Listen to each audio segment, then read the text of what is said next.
जय माता दी। मैं अपने YouTube चैनल में आप सभी का स्वागत करती हूँ। आज मैं माता जी का एक पचरा गीत लेकर आई हूँ। कैसा लगा कमेंट में ज़रूर बताइएगा। उतरत फगुनवा मैया लगतै चैतवा हो लगतै चैतवा। उतरत फगुनवा मैया चढ़तै चैतवा हो चढ़तै चैतवा। छोड़ी पहाड़िया मैया जी घरे आई गई। छोड़ी पहाड़िया मैया जी घरे आई गई। माई हो मोर अंगनवा में आई गई। मैया हो मोर अंगनवा में आई गई। माई हो मोर मनसा पुराई गई। मैया हो मोर अंगनवा में आई गई। संझवा सबेरवा मैया पूजबै चरनिया हो पूजबै चरनिया। संझवा सबेरवा मैया पूजबै चरनिया हो पूजबै चरनिया।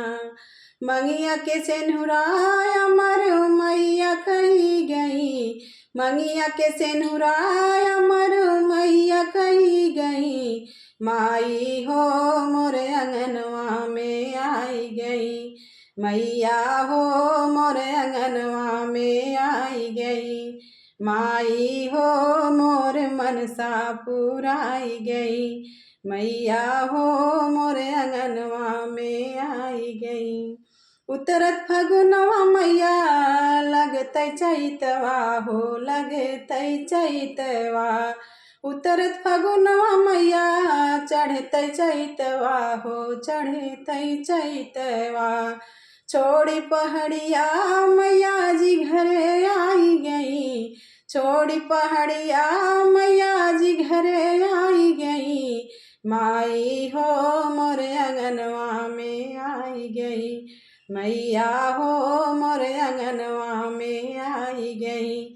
मैया हो मोर मनसा पुराई गई। माई हो मोर मनसा पुराई गई। संझवा सबेरवा मैया पूजबै चरनिया हो पूजबै चरनिया।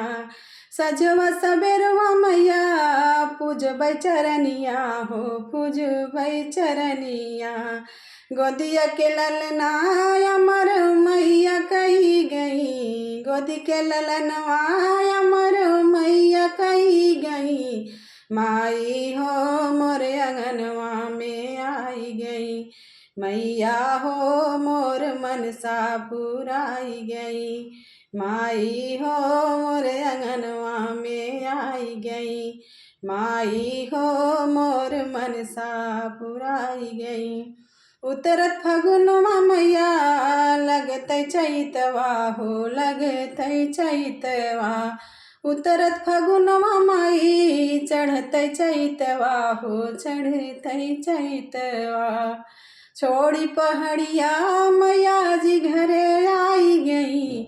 छोड़ी पहाड़िया मैया जी घरे आई गई। माई हो मोर मनसा पुराई गई। मैया हो मोर अंगनवा में आई गई। संझवा सबेरवा मैया पूजबै चरनिया हो पूजबै चरनिया।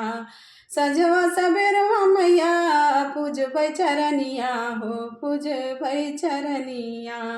अन धन सोनवा मैया जी मोरी भरी गई। अन धन सोनवा मैया जी मोरी भरी गई। माई हो मोर अंगनवा में आई गई।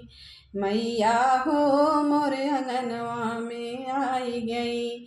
माई हो मोर मनसा पुराई गई। मैया हो मोर मनसा पुराई गई। उतरत फगुनवा मैया लगतै चैतवा हो लगतै चैतवा।